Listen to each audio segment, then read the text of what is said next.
안녕하세요. 재테크하는 아내 구채입니다. 요새 금리가 역사상 최저금리로 떨어졌잖아요.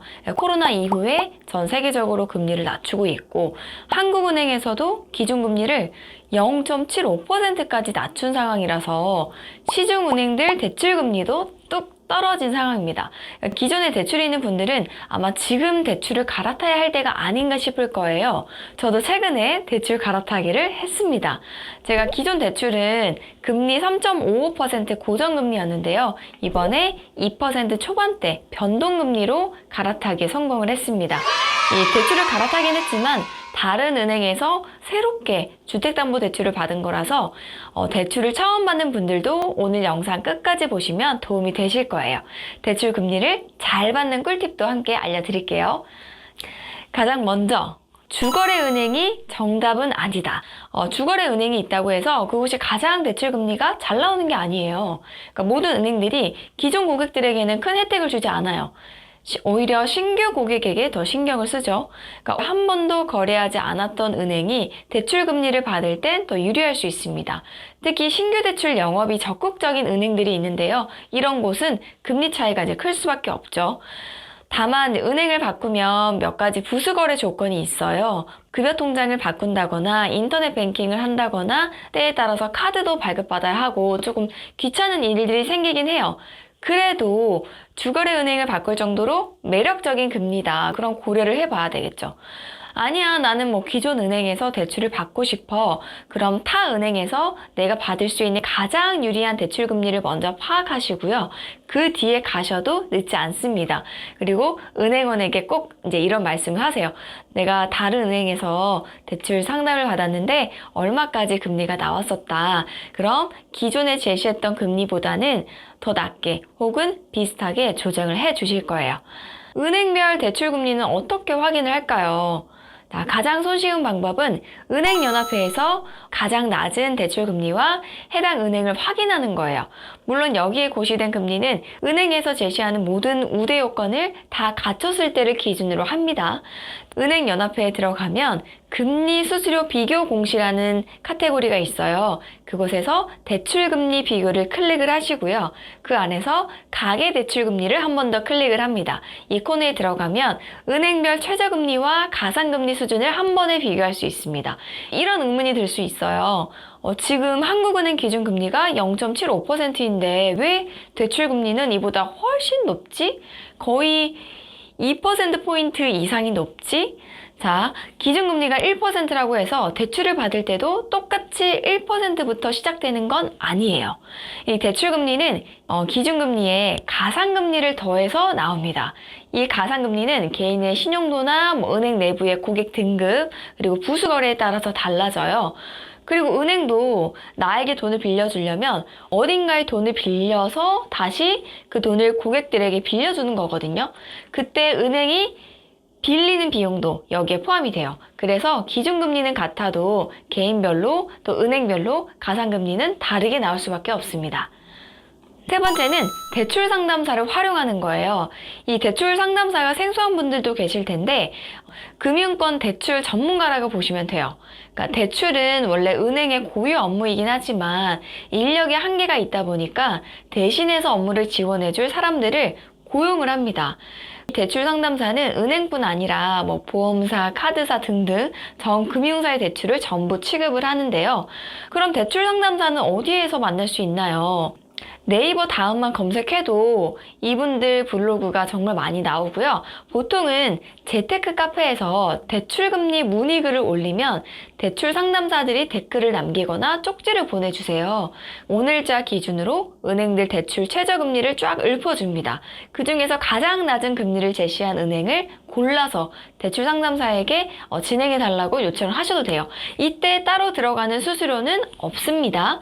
이 대출 상담사들은 은행에서 수수료를 받아요. 고객에게는 받지 않으니까 혼자서 손품 팔지 마시고 이분들을 적극 활용하시면 좋겠죠.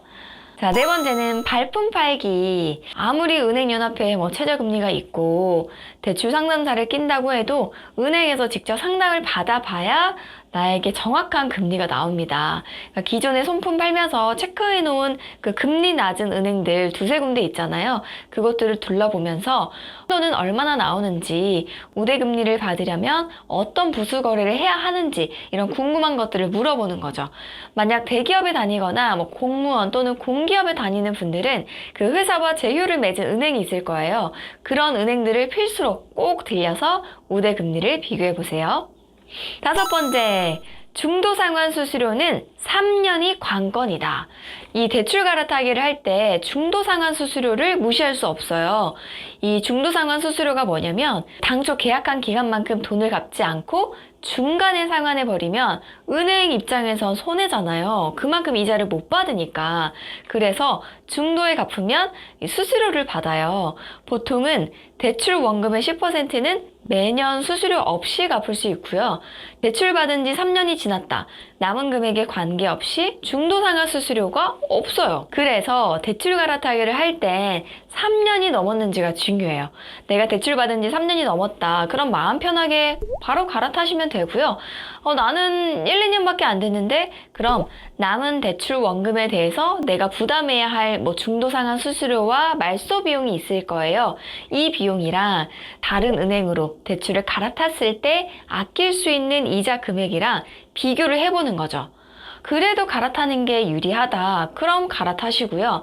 나는 아무래도 3년은 좀 지나고 갈아타야 할 것 같다. 이런 분들은 보통 3년 되기 한 달 전쯤이면 수수료 없이 상환이 가능하고요. 은행에 따라서는 3개월 정도 남아도 중도상환 수수료를 안 받는 곳도 많아요. 그러니까 무턱대고 기다리지 마시고 꼭 은행에 전화해서 수수료를 내는지 여부를 확인하세요. 저 같은 경우는 대출한 지 2년이 채 안 됐기 때문에 중도상환 수수료와 말소 비용을 내야 했고요. 그 비용이 한 40만 원 정도 됐습니다. 근데 계산기를 두드려 보니까 대출을 갈아타면 매달 월 17만 원 정도 이자가 줄더라고요. 그러니까 3달만 지나도 이미 10만 원 이상 이득이라서 저는 수수료를 물고 갈아타기를 했어요. 자, 그 다음은 상환 기간을 결정하는 거예요. 이 상환 기간은 사실 긴 게 좋다, 짧은 게 좋다 말할 수는 없어요. 그러니까 현금을 보유해야 하고 내가 다른 곳에 투자할 계획이 있다면 상환 기간을 최대 30년으로 하고 매달 내야 하는 원금과 이자를 적게 가져가는 게 좋겠죠. 그렇지만 당장 투자 계획이 없고 한 살이라도 젊을 때 빡세게 갚고 대출 부담을 덜고 싶다. 그럼 상환 기간을 짧게 설정하는 대신 매달 생활비에서 대출금이 차지하는 비중은 크겠죠. 본인에게 맞는 걸로 비교해서 선택하시면 돼요. 다만 상환기간이 10년 이상이면 연말정산 소득공제 혜택을 받을 수 있어요. 물론 몇 가지 조건이 필요하긴 합니다만 짠! 또 어쨌든 직장인이라면 10년 이상으로 설정해서 소득공제를 받기를 추천합니다. 여기서 포인트는 대출을 갈아타더라도 애초에 내가 주택담보대출 그 이자 소득공제 혜택을 받고 있었으면 그대로 이어진다는 겁니다. 다행이죠. 그 다음은 이제 변동금리냐 고정금리냐 고민이 되실 거예요. 가장 보편적인 대출 형태는 보통 5년 고정금리에 6년째부터 변동으로 바뀌는 혼합형 대출을 많이 받는데요. 저는 변동금리로 했어요. 예전에 처음 대출 받을 때 저도 혼합형으로 했다가 최근 1, 2년 사이에 자꾸 금리가 내려서 피본 케이스거든요. 제가 대출을 받았던 2018년만 해도 미국이 계속 금리를 올리고 있었고 앞으로도 몇 차례 더 올린다고 예고를 했어요. 그래서 고정금리로 한 건데 이후 상황이 바뀌면서 오히려 기준금리가 계속 떨어지는 거예요. 그래서 그냥 금리가 오르면 오르는 대로 내리면 내리는 대로 적용받자. 그래서 이번에는 변동금리로 했고요. 물론 고정금리로 하셔도 돼요. 고정금리는 큰 변동 없이 갚아나가는 거니까 자금을 운용할 때 예측이 가능하고 또 심리적으로 안정적인 측면이 있어요. 이건 역시 스스로 선택을 하셔야 돼요. 자, 마지막으로는 필요한 서류가 있겠죠. 기존 주택담보대출을 받을 때랑 비슷했어요. 어차피 새로운 은행에서 또다시 신규로 대출을 받는 거니까 내야 할 서류는 어차피 같습니다. 필요한 서류는 이렇습니다. 뿅! 자막을 띄워드릴게요. 만약에 부부 공동명의다. 내가 대출을 신청하지 않았어도, 그러니까 배우자가 신청을 했을 수 있죠. 그렇다 하더라도 몇 개 서류는 같이 내셔야 되고요. 두 사람이 한 번은 같이 은행에 가서 사인을 같이 하셔야 돼요. 이렇게 서류를 내면 대출 신청이 완료가 되고요. 돈이 입금되면 기존 은행의 주담대를 다 갚았다는 증명서를 이 새로 대출받은 은행에 제출을 해야 합니다. 그럼 끝이에요. 자, 오늘은 제가 대출 갈아타기 그리고 대출금리 저렴하게 받는 방법에 대해서 소개를 해드렸어요. 재테크하는 사람에게는 대출은 떼려야 뗄 수 없는 관계잖아요. 이왕 대출 받는 거 똑똑하게 빌리고 무리 없이 잘 갚으면서 자산을 더더욱 불리시길 바래요.